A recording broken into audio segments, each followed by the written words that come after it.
ரத்னகிரிங்கிற சின்ன கிராமத்துல ஷம்பு இருக்காரு.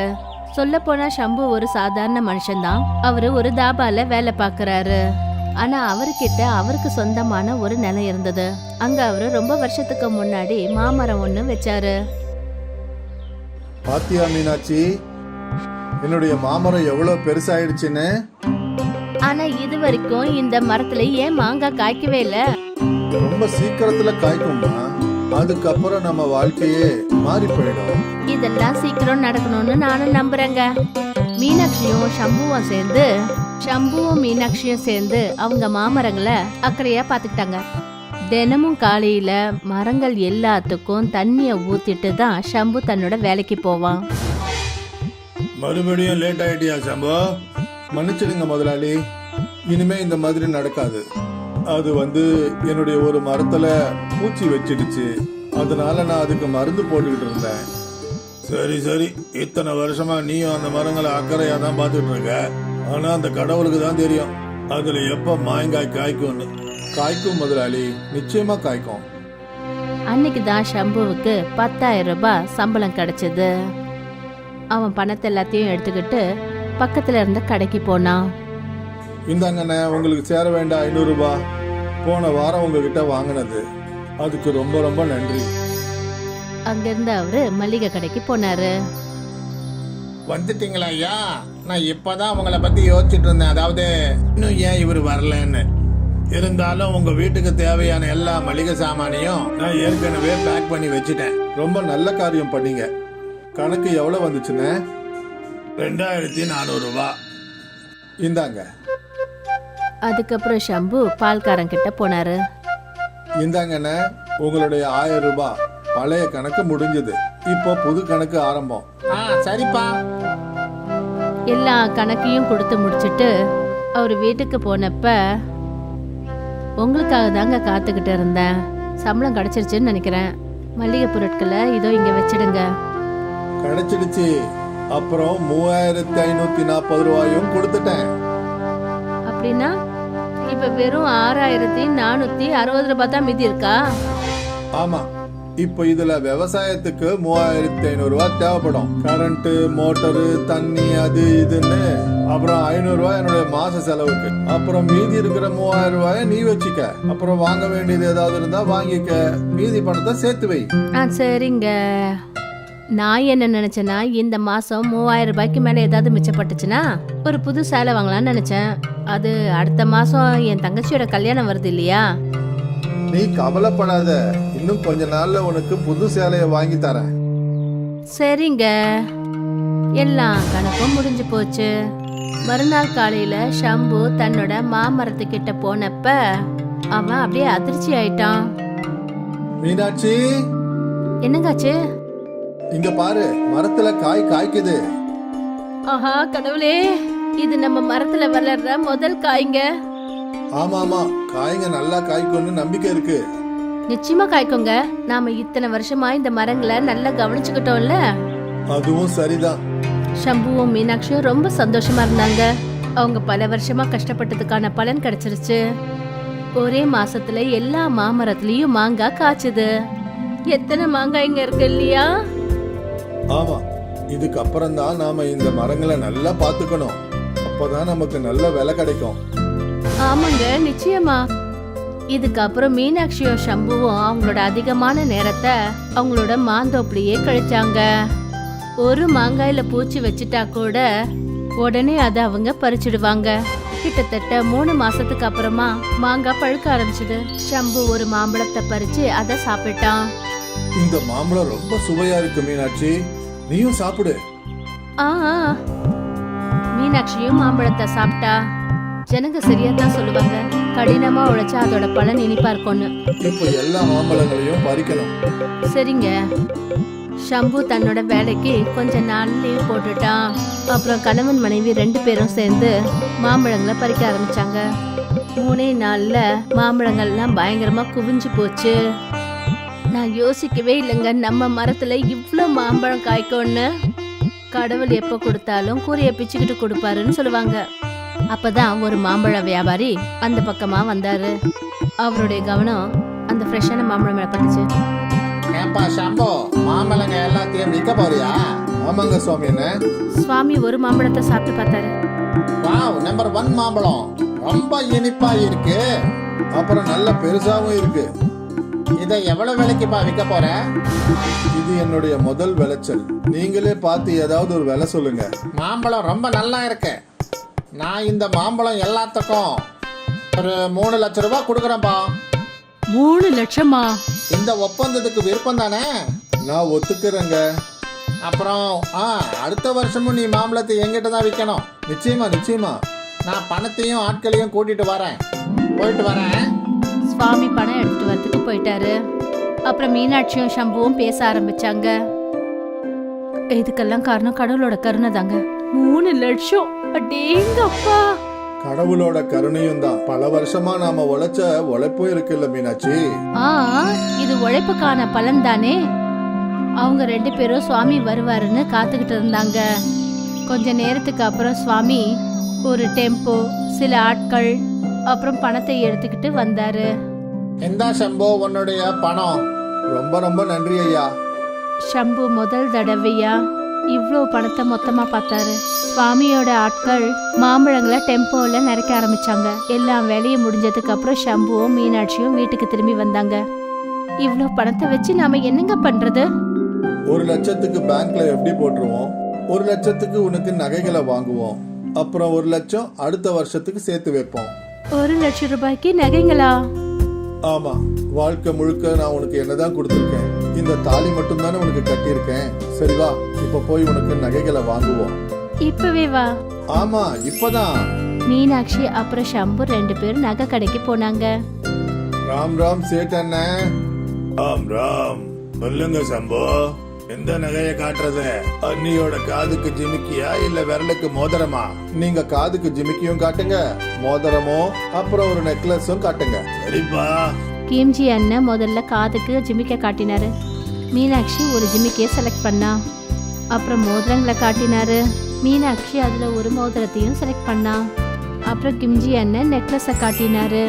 மீனாட்சி ஒரு நெக்லஸையும் செலக்ட் பண்ணிட்டா. இதெல்லாம் சேர்த்து 70,000 ரூபாய் சம்பவம்னு. அவ்வளவுதானா? ஒரு வேலை பண்ணுங்க, நீங்க வளையலையும் காட்டுங்க. இதோ. கிம்ஜி அண்ணன் வளையலையும் காட்டினாரு. மீனாட்சிக்கு ஒரு வளையல் ஜோடியும் பிடிச்சு போச்சு. இதெல்லாம் சேர்த்து 1,10,10,000 ரூபாய் ஆச்சு சம்பு. சரிங்க. ஷம்பு தன்னோட பாக்கெட்ல இருந்து பணத்தை எடுத்தாரு. அப்புறம் கிம்ஜி அண்ணன் கிட்ட கொடுத்தாரு. அடேங்க அப்பா, இவ்வளோ பணம், அதுவும் கேஷாவா? ஏதாவது புதையல் கிடைச்சிடுச்சா? அப்படியே நினைச்சுக்கோங்களேன். கிம்ஜி நகைகள் எல்லாத்தையும் மீனாட்சி கையில கொடுத்தாரு. அப்புறம் அவங்க அந்த இடத்த விட்டு புறப்பட்டாங்க. ஷம்பு போன உடனே கிம்ஜி அண்ணன் இன்னொரு கடைக்காரர்கிட்ட இதெல்லாத்தையும் சொன்னாரு. அந்த சம்பு என்கிட்ட வந்து 1,10,10,000 ரூபாய்க்கு நகைகளை வாங்கிட்டு போயிருக்காரு. அவருக்கு ஏதோ புதையல் கிடைச்சிருக்குன்னு நினைக்கிறேன். அடேங்கப்பா. அப்புறம் இந்த விஷயம் நெருப்பு மாதிரி பரவ ஆரம்பிச்சது. கிராமத்து ஜனங்க எல்லாரும் சேர்ந்து தலைவரை பார்க்க போனாங்க. சம்புவுக்கு நிச்சயமா ஏதாவது புதையல் கிடைச்சிருக்கணும். அவன் 1,10,10,000 ரூபாய்க்கு நகை வாங்கிட்டு போயிருக்கான். என்ன சொல்ற? அந்த டாபாவில வேலை பார்க்கறானே அவனுக்கா? இப்படி ஒரு வேளை அவனுக்கு புதையல் கிடைச்சிருந்தா அதுல கிராமத்து ஜனங்க எல்லாருக்கும் உரிமை இருக்குல்ல. நாம நம்ம உரிமையை அவங்ககிட்ட கேட்டு வாங்கணும். வாங்க. தலைவரோட சேர்ந்து நிறைய பேர் ஷம்புவோட வீட்டுக்கு புறப்பட்டு போனாங்க. நீங்க எல்லாரும் ஒண்ணா வந்திருக்கீங்க, என்ன விஷயம்? உனக்கு புதையல் கிடைச்சிருக்குன்னு கேள்விப்பட்டோம். அந்த புதையல் மேல கிராமத்து ஜனங்களுக்கும் அதிகாரம் இருக்கு. எனக்கு எந்த புதையலும் கிடைக்கலீங்களே. அப்புறம் இவ்வளவு பணம் உனக்கு எங்க இருந்து கிடைச்சது? இந்த வருஷம் என்னுடைய மாமரத்துல மாம்பழங்களை வித்த காசு தான் அது. 3 லட்சம் ரூபாய்க்கு வித்தேன். அதை வாங்கினவர் சுவாமி அண்ணன் தான். பொய் சொல்லாத. அந்த கஞ்ச பையன் சுவாமி உன்னுடைய மாமரத்துக்கு 3 லட்சம் ரூபாய் கொடுப்பானா? இவ்வளவு சும்மாவா? நம்பிக்கை இல்லைன்னா வாங்க அவர்கிட்ட போலாம். ஜனங்க எல்லாரும் சுவாமி வியாபாரியோட குடவுனுக்கு போனாங்க. சுவாமி அண்ணன், இவங்க கிட்ட சொல்லுங்க, நீங்க மாம்பழத்தை வாங்கிட்டு 3 லட்சம் ரூபாய் பணம் கொடுத்தீங்க இல்லையா, சொல்லுங்க. ஆமா, கொடுத்தேன். இவங்க நினைக்கிறாங்க எனக்கு ஏதோ புதையல் கிடைச்சிடுச்சுன்னு. அப்புறம் அவங்க பங்க வேற கேக்குறாங்க. இவ்வளவு கேவலமா இருக்கீங்க. இந்த அப்பாவி ரொம்ப வருஷமா மாந்தோப்புல கடினமா உழைச்சான். இப்பதான் அவனுடைய மரங்கள்ல மாங்காயே காய்ச்சது. இது அவனுடைய உழைப்புக்கு கிடைச்ச பணம். அப்புறம் அதுக்கு நீங்க இவங்கிட்ட பங்கு கேட்குறீங்க? அதுக்கு பதிலா நீங்க நாக்க புடுங்கிக்கிட்டு சாகலாம். சுவாமி அண்ணன் கிராமத்து ஜனங்க எல்லாரையும் கேவலமா பேசி திட்டினாரு. அப்புறம் எல்லாரும் வெக்கப்பட்டு தலை குனிஞ்சாங்க. ஷம்பு கிட்ட 1,10,000 ரூபாய் பணம் இருந்தது. கிம்ஷி அண்ணனோட கண்ணுக்கு பொறுக்கவே இல்லை. இந்த கதை நமக்கு என்ன பாடத்தை கத்து கொடுக்குதுன்னா, ஒருத்தனுக்கு நல்லது நடந்துச்சுன்னா அதை மற்றவங்களால பொறுத்துக்க முடியறதில்ல. இந்த உலகமே ரொம்ப சுயநலமா போய்கிட்டு இருக்கு. முக்கத்துக்கு பனைமர தோப்பு இருந்தது. அவரு பனைமரத்துல ஏறி பனங்காய்களை பறிச்சு போடுவாரு. அப்புறம் இந்த பனங்காய்களை கொண்டு போய் வியாபாரி கிட்ட விற்பாரு. பணத்தை வாங்கிட்டு வருவாரு. இங்க பாருங்க தம்பி, பண நுங்கு நிறைய கொடுக்கறதுக்கு பாருங்க. மார்க்கெட்ல பண நுங்குக்கு டிமாண்ட் அதிகமாயிடுச்சு. சரிங்க சார், நாளையில இருந்து நிறைய பண நுங்கு கொடுக்கறதுக்கு முயற்சி பண்றேன். சரிப்பா. முகுந்துக்கும் மயூரிக்கும் ஒரே ஒரு பொண்ணு, பேரு மீனா. மீனா, நீ எங்க இருக்க? இவ்வளவு நேரம் இங்கதான் இருந்தா. அநேகமா அவ ஃப்ரெண்ட்ஸுங்க கூட விளையாடுறதுக்கு போயிருப்பா. ஆனா அவளை எதுக்காக தேடுறீங்க? அவ பண நுங்கு சாப்பிடணும்னு சொன்னா, அதனால அவளுக்காக பண நுங்கு கொஞ்சம் வெட்டி எடுத்துட்டு வந்திருக்கிறேன் பாரு. அப்பதான் மீனா, அடேங்கப்பா, பண்ணனுங்க, இது எல்லாத்தையும் நான் மட்டும் தான் சாப்பிடுவேன். ஆ, உனக்காக தான் வாங்கிட்டு வந்திருக்கேன், பொறுமையா சாப்பிடு. மழை காலமோ இல்ல வெயில் காலமோ முகுந்த் எந்த ஒரு சமயத்திலையும் பனை மரத்துல ஏறுவாரு. ஒரு நாள் என்ன ஆச்சுன்னா, 2 நாளா இந்த மழை நிக்கிற மாதிரியே தெரியல. கடவுளே, இந்த மழை கொஞ்சம் சீக்கிரமா நிக்கணும். நீங்க மரத்துல ஏறும்போது ஜாக்கிரதையா ஏறுங்க. மரம்லாம் ஈரமாவே இருக்கும். ஆ, ஜாக்கிரதையா தான் ஏறுறேன். நான் மரம் ஏறத்துக்கு கத்துக்குட்டியா என்ன? நீங்க உறுதியானவர் தெரியும். இருந்தாலும் நீங்க ஜாக்கிரதையா இருங்க. சரிங்க மனைவி மேடம், நீங்க கவலைப்படாதீங்க. நான் இதோ போயிட்டு இதோ வந்துருவேன். சரிங்க. முகுந்த் பனை மரத்து மேல ஏறிட்டாரு. அவர் ரொம்ப ஜாக்கிரதையா ஒவ்வொரு பனங்காயா வெட்டிக்கிட்டு இருந்தாரு. கொஞ்ச நேரம் ஆயிடுச்சு. அப்பதான் திடீர்னு மீனா அந்த இடத்துக்கு வந்தா. அப்பா! மீனாவோட குரலை கேட்டுட்டு முகுந்தோட கவனம் சிதறிடுச்சு. அப்புறம் அவரு மரத்துல இருந்து வழுக்கி நேரா கீழே விழுந்துட்டாரு. ஆ! அப்பா! மீனா உடனே அங்க இருந்த கிராமத்து ஜனங்களுக்கு குரல் கொடுத்தா. எல்லாரும் அங்கிருந்து ஓடி வந்தாங்க. மாமா, அப்பா கீழே விழுந்துட்டாரு. கிராமத்து ஜனங்கள்லாம் அங்க ஒண்ணு கூடி வந்தாங்க. முகுந்துக்கு ஆபரேஷனும் பண்ணாங்க.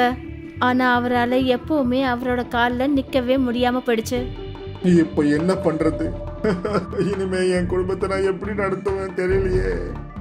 நீங்க கவலையை விடுங்க, நிச்சயமா ஏதாவது பண்ணிக்கலாம். அந்த கடவுள் நமக்கு கஷ்டத்தை கொடுத்திருக்காருன்னா நிச்சயமா ஒரு நல்ல வழியையும் காட்டுவாரு. ஆனா எப்படி? நான் இப்ப ஊனமாயிட்டனே.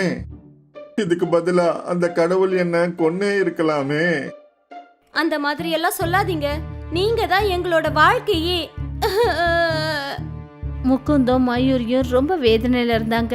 இனிமே அவங்களோட எதிர்காலம் எப்படி இருக்குமோன்னு நினைச்சாங்க. கொஞ்ச நாளைக்கு அப்புறம் முகுந்த வீட்டுக்கு கூட்டிட்டு வந்தாங்க. முகுந்தும் மயூரியும் சேர்த்து வச்ச பணம் எல்லாமே முகுந்தோட ட்ரீட்மெண்ட்டுக்கே செலவாயிடுச்சு. நான் போய் எங்கேயாவது வேலை தேடுறேன். நீ வேலைக்கு போறியா? அப்ப வீட்டு வேலையெல்லாம் தனியா எப்படி பாத்துக்குவ? நான் ஏதாவது செய்யறேங்க. நிச்சயமா ஏதாவது ஒரு வேலை இருக்கும். இந்த நிலைமையில கூட என்னால செய்ய முடியும். இல்ல, நீங்க ஓய்வெடுங்க. இல்ல மயூரி, நான் உனக்கு என்னைக்கும் சுமையா இருக்க மாட்டேன். இந்த நிலைமையில உங்களால என்ன செய்ய முடியும்? நிச்சயமா ஏதாவது இருக்கும். மறுநாள்ல இருந்து மயூரி வேலை தேடி அலைய ஆரம்பிச்சா. அவ நிறைய கடைகள் அப்புறம் கம்பெனி எல்லாம் ஏறி இறங்கிட்டா. ஆனா அவளுக்கு எங்கேயுமே ஒரு வேலை கூட கிடைக்கல. எனக்கு எந்த ஒரு வேலையும் கிடைக்கலங்க. பேசாம ஏதாவது தொழில் செய்யலான்னு யோசிக்கிறேன். ஆனா என்ன தொழிலு? நான் உனக்கு ஏதாவது உதவி பண்ண முடியுமா? இன்னைக்கு நான் மார்க்கெட்ல பக்கோடா கடைங்களை பார்த்தேன். ரொம்ப கூட்டம் இருக்கு. நானும் நல்லா பக்கோடா செய்வேங்க. நான் ஏன் பக்கோடா வியாபாரம் பண்ணக்கூடாது? அதை செய்யலாமே. ஆனா எல்லாருக்கும் அந்த கடை பக்கோடா தான் ரொம்ப பிடிக்கும். அதனால நீ ஏதாவது புதுவிதமான பக்கோடா செஞ்சாதான் நல்லா இருக்கும்.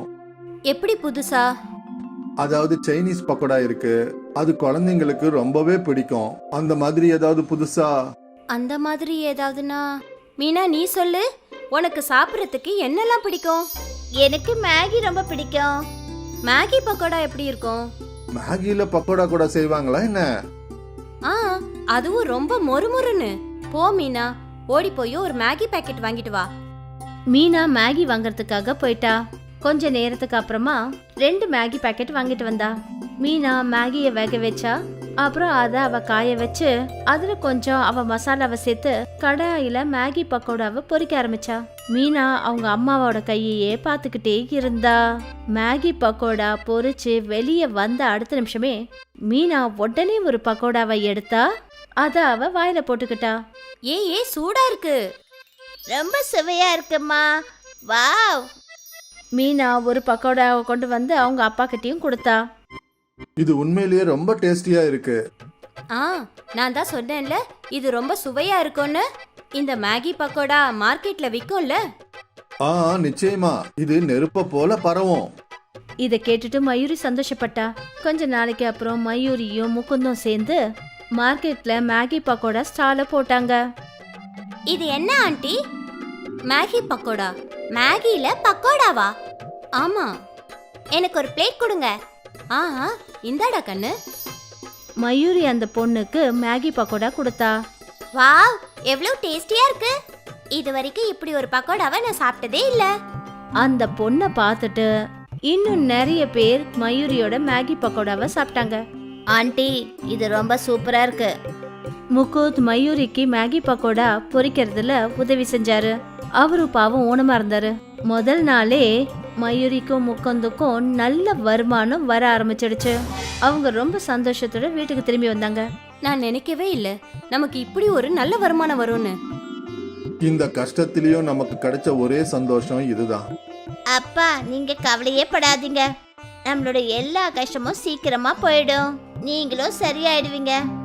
அவங்களோட மொத்த குடும்பத்துக்கும் ஒரு நம்பிக்கையான பிடிப்பு ஏற்பட்டது. எல்லாரும் சேர்ந்து உழைச்சி ரொம்ப முயற்சி பண்ணாங்க. அவங்களோட மேகி பக்கோடா வியாபாரமும் நல்லபடியா போயிட்டு இருந்தது. கஸ்டமர்ஸ் எல்லாம் கூட்டமா வர ஆரம்பிச்சாங்க. அப்புறம் கூடவே அவங்களோட வருமானமும் அதிகமா வர ஆரம்பிச்சது. அவங்களோட மேகி பக்கோடா சீக்கிரத்துல ஃபேமஸ் ஆயிடுச்சு.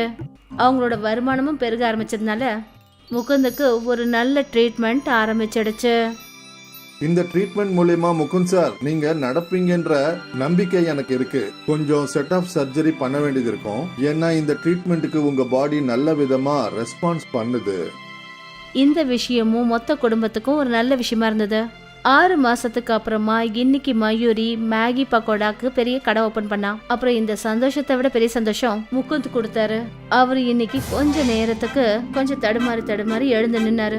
இதுல இருந்து என்ன தெரியுதுன்னா, இன்னும் கூடிய சீக்கிரத்துல தன்னோட காலில் எழுந்து நிப்பாருன்னு தோணுது. அப்புறம் இதெல்லாம் அவங்களுடைய மேகி பக்கோடாவோட அற்புதத்தால நடந்தது. இதுக்கு அப்புறமாவும் இந்த மேகி பக்கோடா தூள் கலப்புங்க. தியாவோட கையால செய்யற மாம்பழ ஜூஸை பத்தின விஷயம் கிராமம் முழுக்க பரவிடுச்சு.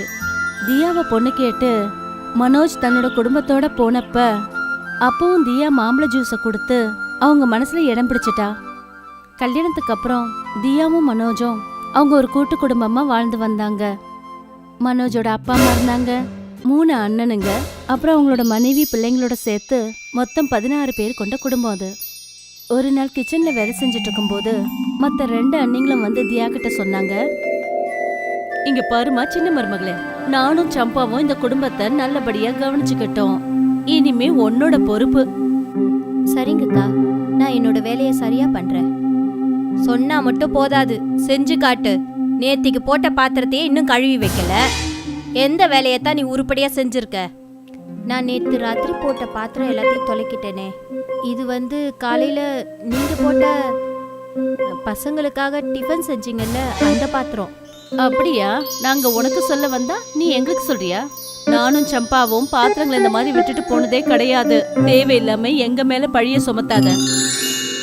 அப்பதான் தியாவோட மாமியார் கிச்சனுக்கு வந்தாங்க. என்ன ஆச்சு? நீங்க 2 பேரும் ஏன் அந்த பொண்ணை கத்திக்கிட்டு இருக்கீங்க? யாரு பாவம்? இவ சரியான சோம்பேறி. இவளுக்கு நீங்க வேற சப்போர்ட் பண்றீங்களா? அம்மா, உங்களுக்கு வயசாயிடுச்சு. இல்லனா இந்த வேலை எல்லாத்தையும் நாங்க உங்களை செய்ய வச்சிருப்போம். இப்படி சொல்லிட்டு நூத்தனும் சம்பாவும் கிச்சனை விட்டு வெளியே போனாங்க. மாமியார் ரொம்ப கவலையோட கிச்சன்ல ஒரு மூலையில உட்காந்துட்டாங்க. அவங்க கவலையா இருக்கிறத பார்த்துட்டு தியா அவங்க கிட்ட சொன்னா, அம்மா நீங்க கவலைப்படாதீங்க, நான் இப்பவே இந்த பாத்திரத்தை கழுவி வச்சிடுறேன். நீங்க சில்லுன்னு மாம்பழ ஜூஸ் குடிங்க, அது உங்களுக்கு நல்லா இருக்கும். மாமியார் மாம்பழ ஜூஸை பார்த்ததுமே சந்தோஷமாயிட்டாங்க. அப்புறம் ஒரு செகண்ட்ல அந்த மாம்பழ ஜூஸை குடிச்சு முடிச்சிட்டாங்க. எல்லாம் என் தலை எழுத்து. மருமகள்கன்ற பேர்ல 2 பிசாசுங்க தயா கண்ணு. பசங்களையும் அவங்க கைக்குள்ள போட்டுக்கிட்டு இருக்காளுங்க. என்னைக்குதான் எனக்கு இந்த வாழ்க்கையில இருந்து விடுதலை கிடைக்குமோ? அவங்க சொன்னதை கேட்டுட்டு தியா சிரிச்சுக்கிட்டே அவளோட உறவத்திங்க 2 பேருக்கும் மாம்பழ ஜூஸ் செஞ்சா. ஏமா இப்பதான் மாம்பழ ஜூஸ் போட்ட, மறுபடியுமா ஜூஸ் போடுற? யாருக்கு? அக்காங்க 2 பேருக்கும் ஸ்பெஷல் மாம்பழ ஜூஸ் அத்தை. அவங்க நொய் நொயின்னு பேசுறதுல இன்னைக்கு உங்களுக்கு விடுதலை கிடைச்சிரும். கொஞ்ச நேரத்துல தியா அவளோட உறவத்திங்களுக்கு மாம்பழ ஜூஸ் கொண்டு போய் கொடுத்தா. என்ன விஷயம், வேலையை விட்டுட்டு நேரம் இங்க வந்திருக்கு? அக்கா உங்க 2 பேருக்கும் மாம்பழ ஜூஸ் கொண்டு வந்திருக்கேன். நான் ரொம்ப நல்லா பண்ணுவேன், அதான் உங்களுக்கு கொடுக்கலான்னு யோசிச்சேன். ஆ வெயிலும் ஜாஸ்தியா தான் இருக்கு, குடு குடு குடு. தியா அவங்க கிட்ட மாம்பழ ஜூஸ் கப்பை கொடுத்துட்டு அவங்க அறைய விட்டு வெளியே போனா. அவ கதவுக்கு வெளியில நின்னுக்கிட்டு மறைஞ்சிருந்து அவங்கள பார்த்துட்டு இருந்தா. அவங்க 2 பேரும் அந்த மாம்பழ ஜூஸை குடிச்சு முடிச்சதும் 2 பேரும் ரொம்ப வித்தியாசமா ஆட ஆரம்பிச்சிட்டாங்க. அப்புறம் திடீர்னு நின்னுகிட்டு இருந்த அவங்க மாம்பழமா மாறிட்டாங்க. நல்ல பழுத்த சுவையான சின்ன சின்ன மாம்பழமா. மறுபடியும் தியா அந்த அறைக்கு ஓடி வந்தா. அப்புறம் அந்த 2 மாம்பழங்களையும் கையில எடுத்துக்கிட்டு கிச்சனுக்கு கொண்டு வந்தா. நூத்தனும் சம்பாவும் திடீர்னு சின்ன சின்ன மாம்பழங்களா மாறிட்டாங்க. பெரிய மாம்பழம் நூத்தன், அப்புறம் சின்ன மாம்பழம் சம்பா. அந்த மாம்பழத்துல அவங்க முகங்கள் தெரிஞ்சது. அவங்க 2 பேரோட குரல் தியாவுக்கு மட்டும்தான் கேட்டுச்சு. அச்சச்சோ, நமக்கு என்ன ஆச்சு? நாம எப்படி மாம்பழங்களா மாறினோம்? அடியே தியா, என்னடி பண்ண எங்கள? உன்னை நான் சும்மா விட மாட்டேன். ஒரு தடவை மட்டும் சரியானன்னு வச்சுக்க. சரி ஆகுறதா? முதல்ல உயிரோட வரீங்களா பாருங்க. வெயில் காலம், வீட்ல இருக்கிறவங்க எல்லாரும் மாம்பழ ஜூஸ் குடிக்க ஆசைப்படுவாங்க. யாருக்கு தெரியும், உங்க 2 பேரையும் மாம்பழ ஜூஸ் போட்டு குடிச்சிட்டாங்கன்னா? தியா சிரிச்சுக்கிட்டே அந்த 2 மாம்பழங்களை எடுத்து கிச்சனுக்கு மூலையில வச்சுட்டா. அப்புறம் அவளோட வேலையை பார்க்க ஆரம்பிச்சா. கொஞ்ச நேரத்துல மாமியார் வந்து அந்த 2 மாம்பழங்களை எடுத்துக்கிட்டு வெளியே போகத்தான் இருந்தாங்க.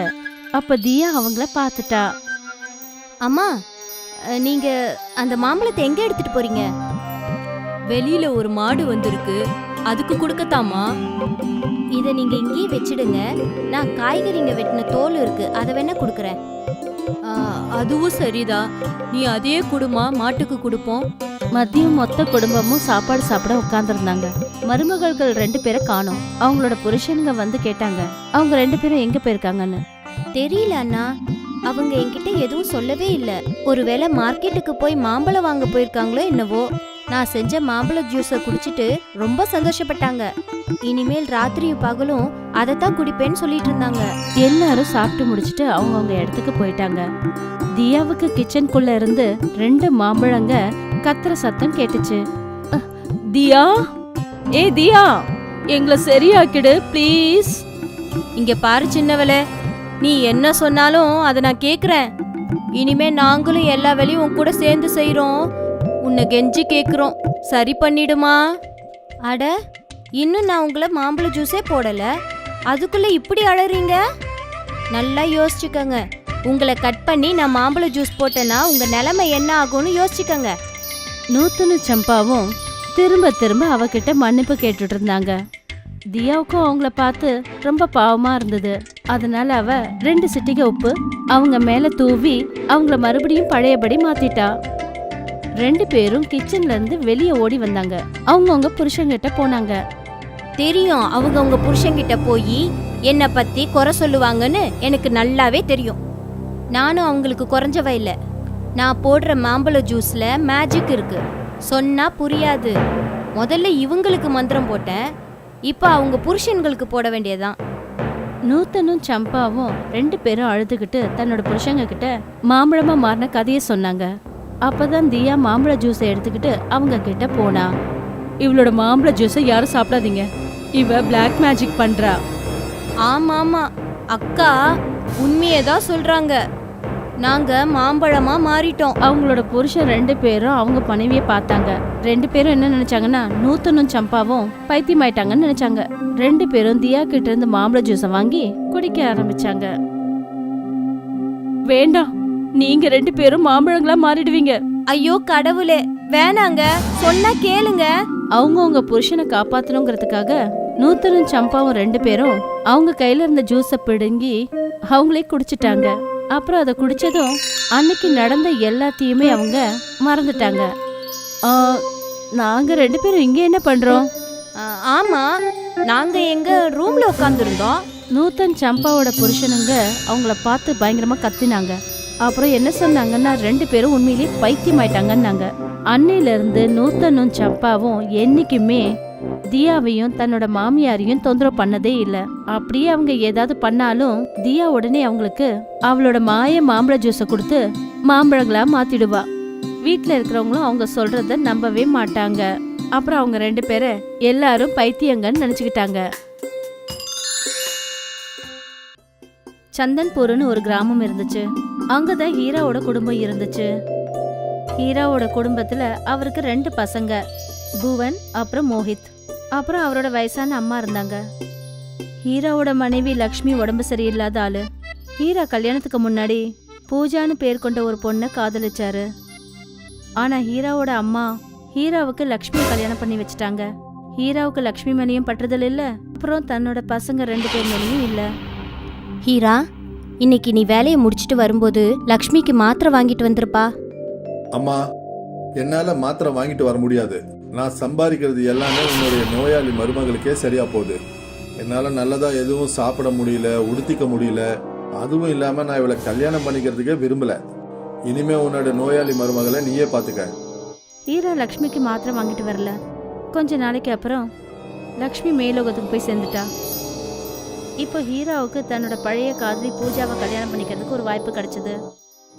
அங்க பூஜாவோட புருஷன் உடம்பு சரியில்லாம இருந்தாரு. அதனால பூஜாவும் தன்னோட புருஷனை விட்டுட்டு வந்துட்டா. ஏன்பா ஹீரா, 2வது கல்யாணம் பண்ணிக்கிறதுக்கு கொஞ்சம் யோசிச்சு முடிவெடுப்பா. உன்னோட 2 பசங்களும் ரொம்ப சின்ன பசங்க. புதுசா வரவ அந்த குழந்தைங்க கிட்ட எப்படி நடந்துப்பான்னு தெரியாதுப்பா. நீங்க தேவையில்லாம எதுவும் பேசாதீங்கம்மா. இனிமே நீங்க சொல்றது எதையுமே நான் கேட்க மாட்டேன். ஹீரா பூஜாவை கல்யாணம் பண்ணிக்கிட்டாரு. பூஜா வீட்டுக்குள்ள வந்ததுமே ஹீராவோட பசங்களுக்கும் ஹீராவோட அம்மாவுக்கும் கெட்ட நாள் ஸ்டார்ட் ஆயிடுச்சு. அது குளிர்காலம். பூஜா ராத்திரியில வீட்டு கதவை எப்பவுமே மூடிடுவா. புவனும் மோஹித்தும் அந்த பனி குளிர்ல அவங்க பாட்டி கூட வெளியில தூங்கிட்டு இருப்பாங்க. பாட்டி, நாம ஏன் வீட்டுக்குள்ள தூங்குறது இல்ல? ராத்திரி எல்லாம் ரொம்ப குளிரா இருக்கு. எங்களால ஒழுங்கா தூங்க கூட முடியல. இதெல்லாம் கொஞ்ச நாளைக்கு தான் பசங்களா. ஹோலி வந்துருச்சுன்னா அப்புறம் பனிக்காலம் முடிஞ்சிரும். அப்புறம் நாம நிம்மதியா தூங்கலாம். ஹோலியும் வந்துச்சு. ஒவ்வொரு வீட்லயும் குஜியா ரெடி பண்ண ஆரம்பிச்சாங்க.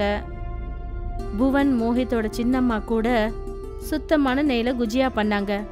ஆனா புவனும் மோஹித்தும் குஜியா எடுக்க போனா பூஜா அந்த பசங்க கையில தடியால அடிச்சா. நோயாளி அம்மாவுக்கு பிறந்த தண்டங்களா, ஒரு குஜியாவை கூட கையில தொடக்கூடாது. தொட்டிங்க கைய உடைச்சிருவேன். இந்த குஜியாவை ஹோலிக்காக எங்க அம்மா வீட்டுக்கு செஞ்சிருக்கேன். பாவம் புவனும் மோஹித்தும் கண்ணில் கண்ணீரோட நேரா அவங்க பாட்டிக்கிட்ட வந்து அழ ஆரம்பிச்சாங்க. அழாதீங்க பசங்களா, உங்க 2 பேருக்காக நானே குஜியா செஞ்சு தரேன். பாட்டி அந்த கிராமத்துல அவங்களுக்கு தெரிஞ்ச ஒரு கடைக்காரர்கிட்ட கடனுக்கு குஜியா செய்யற பொருள்லாம் வாங்கிட்டு வந்தாங்க. அப்புறம் குஜியா பண்ண ஆரம்பிச்சாங்க. கடைசியில குஜியாவை செய்யறதுக்கு குஜியா மிஷின் தேவைப்பட்டுச்சு. மோஹித், கொஞ்சம் உள்ள போய் குஜியா செய்யற மிஷினை வாங்கிட்டு வாப்பா.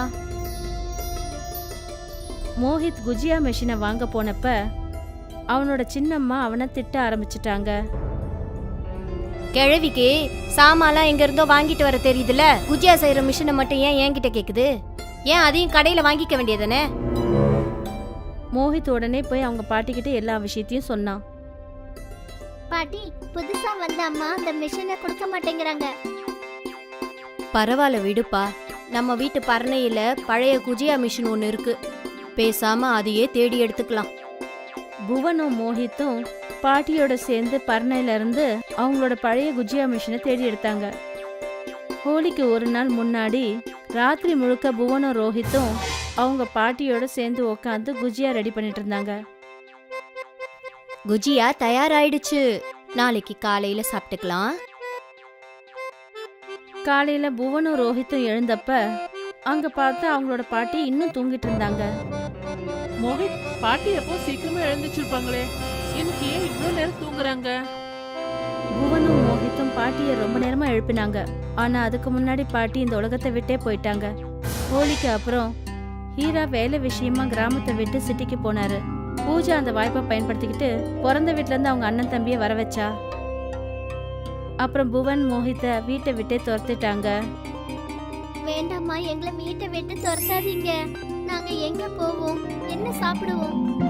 பூஜா பாட்டி கையால செஞ்ச அந்த பூஜையாவை ரோஹித் அப்புறம் புவன் கையில கொடுத்து என்ன சொன்னான்னா, 2-3 நாளைக்கு இந்த குஜியாவை வச்சு காலத்தை ஓட்டுங்க. அதுக்கப்புறம் நீங்க பிச்சை எடுப்பீங்களோ இல்ல திருடுவீங்களோ அத பத்தி எனக்கு கவலை இல்ல. மோஹித்தும் புவனும் பாவம் அந்த குஜியாவை வாங்கிட்டு கிராமத்தை விட்டு வெளியே வந்தாங்க. அவங்க ஒரு மரத்துக்கு கீழே ஒரு குடிசையை போட்டாங்க. நமக்கு வேலை கிடைக்கிற வரைக்கும் இந்த பூஜியாவை சாப்பிட்டு தான் வயிறு வாழணும். நம்ம தினமும் ஒரு குஜியா மட்டும் சாப்பிடலாம். ரோஹித்தும் புவனும் அந்த குஜியாவை தன்னோட பல்லல கடிச்சப்ப அந்த குஜியாவை கடிக்கவே முடியல. அந்த குஜியா அவங்களுக்கு எப்படி இருந்ததுன்னா ரொம்ப கடினமா இருந்தது. இந்த குஜியா எப்படி இவ்வளவு கட்டியாச்சு? புவன் அந்த குஜியா மேல இருக்கிற மைதாவை எடுத்தப்ப அந்த குஜியாக்குள்ள மசாலாக்கு பதிலா தங்கம் இருந்துச்சு. புவனும் மோஹித்தும் மத்த குஜியாவில் இருக்கிற மாவையும் எடுத்தாங்க. எல்லா குஜியாக்குள்ளேயும் தங்கம் இருந்துச்சு. ஒருவேளை பாட்டி சாகும்போது அவங்களுடைய ஆசீர்வாதத்தை நம்மளுக்கு கொடுத்துட்டாங்க போல இருக்கு. எனக்கு என்னமோ பாட்டி குஜியா செய்யும் போது அவங்களுடைய பழைய மிஷினை கொண்டு வர சொன்னாங்கல்ல, அதுலதான் ஏதோ மாயம் இருந்திருக்கணும். அந்த மிஷின் வீட்டில தான் இருந்திருக்கணும். நாம போய் அந்த மிஷினை எடுத்துட்டு வந்துடலாம். மோஹித்தும் புவனும் அவங்க வீட்டுக்கு போனாங்க. அம்மா, நாங்க ஒன்னும் இங்க இருக்கிறதுக்காக வரல. எங்களுக்கு எங்க பாட்டியோட கடைசி அடையாளமா அவங்களுடைய அந்த குஜியா செய்யற மிஷின் எங்களுக்கு வேணும். பூஜா அந்த மிஷினை எடுத்து புவன் மோஹித் இருக்கிற பக்கம் வீசினா. இந்தா உங்க பாட்டியோட பழைய பரணையில வச்சிருந்த சீதனம். மோஹித்தும் புவனும் அந்த குஜியா மிஷின்ல இன்னும் குஜியாவை தயார் பண்ணாங்க. அதுல இருந்து வந்த தங்கத்தை வித்து ரொம்ப சீக்கிரத்துல அந்த கிராமத்திலே பெரிய பணக்காரங்களாயிட்டாங்க. அங்க ஹீரா சிட்டில குடிப்பழக்கத்துக்கு அடிமையாயிட்டாரு. அவர் கிராமத்துக்கு திரும்பி வந்த போது அவரோட நிலைமை ரொம்ப மோசமா இருந்தது. வீட்டுல இருந்த சாமா அப்புறம் பூஜா போட்டிருந்த நகைங்க வித்து எல்லா பணத்தையும் அவரு வீணாக்கிட்டாரு. அப்புறம் உடம்பு சரியில்லாம படுக்கையில விழுந்துட்டாரு. இந்த ஆளு உடம்பு சரியாம போய் மரண படுக்கையில இருக்கான். இந்த ஆளால எந்த காரியமும் ஆக போறதில்ல. இப்ப நான் தான் ஏதாவது பண்ணி ஆகணும். அந்த 2 பசங்க மோஹித்தும் புவனும் ரொம்ப புத்திசாலித்தனமா தங்கம் கொடுக்கற குஜியா மிஷினை என்கிட்ட இருந்து வாங்கிட்டு போயிட்டானுங்க. அந்த தங்கத்தை வித்து வித்து பெரிய பணக்காரன் ஆயிட்டானுங்க. இப்ப நானும் என்னோட புத்திசாலித்தனத்தை காமிச்சு நான் அவனுங்களுக்கு கத்து கொடுக்க போற பாடத்துல பச்சை தண்ணி கூட கேட்க மாட்டானுங்க. பூஜா நெய்யால குஜியாவை செஞ்சா. அப்புறம் அதுல விஷத்தை கலந்துட்டா. அதுக்கு மேல நல்ல வாசனையா பாக்குறதுக்கு அழகான விஷம் நிறைஞ்ச குஜியாவை எடுத்துக்கிட்டு புவன் அப்புறம் மோஹித்தை பாக்குறதுக்கு போனா. புவன், மோஹித், இப்ப நீங்க 2 பேரும் பெரிய ஆளாயிட்டீங்க. இனிமேலாவது உங்க 7 அம்மா அப்பாவை ஞாபகம் வச்சுக்கோங்கப்பா. முழுசா 1 வருஷம் முடிய போகுது. என்னமோ தெரியலப்பா, இந்த வருஷம் ஹோலியில நீங்க 2 பேரும் அப்புறம் உங்க பாட்டியோட ஞாபகம் தான்ப்பா வருது.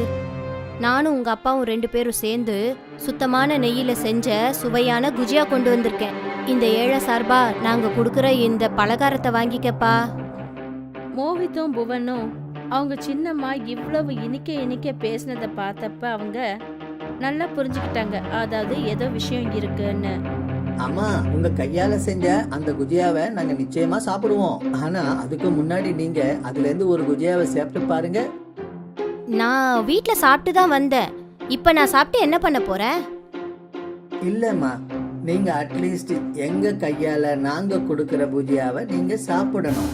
பூஜா நினைச்சுக்கிட்டா மோஹித்தும் புவனும் அவளோட குஜியாவை அவ சாப்பிடாம அவங்க அந்த குஜியாவை சாப்பிட மாட்டாங்கன்னு தெரியும். அதனால அவ யோசிச்சா, அதாவது தான் சாப்பிட்ற மாதிரி காட்டுறதுக்காக குஜியாவை வாயில வைக்கலாம், ஆனா உள்ள மென்னு சாப்பிடக்கூடாது. அப்புறம் வீட்டை விட்டு வெளியே போனதும் துப்பிடலான்னு நினைச்சா.